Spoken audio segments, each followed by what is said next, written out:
Conflict and Courage by Ellen G. White. Who is the Lord? March 23rd. Be not deceived. God is not mocked. For whatsoever a man soweth, that shall he also reap. Galatians 6:7. Pharaoh sowed obstinacy, and he reaped obstinacy.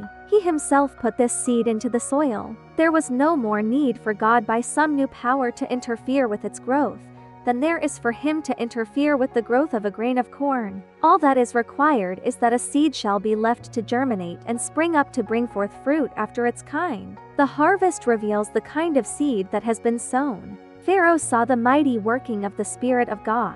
He saw the miracles which the Lord performed by his servant, but he refused obedience to God's command. The rebellious king had proudly inquired, "Who is the Lord, that I should obey his voice to let Israel go?" Exodus 5:2. And as the judgments of God fell more and more heavily upon him, he persisted in stubborn resistance. By rejecting light from heaven, he became hard and unimpressible. The providence of God was revealing his power, and these manifestations, unacknowledged, were the means of hardening Pharaoh's heart against greater light. Those who exalt their own ideas above the plainly specified will of God are saying, as did Pharaoh, "Who is the Lord, that I should obey his voice?"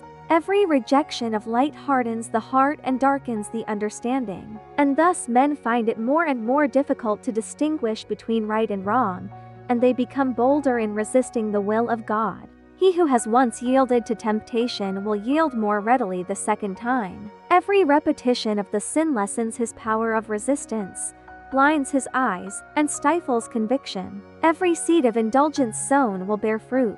God worked no miracle to prevent the harvest. He who manifests an infidel hardihood, a stolid indifference to divine truth, is but reaping the harvest of that which he has himself sown. It is thus that multitudes come to listen with stoical indifference to the truths that once stirred their very souls. They sowed neglect and resistance to the truth, and such is the harvest which they reap.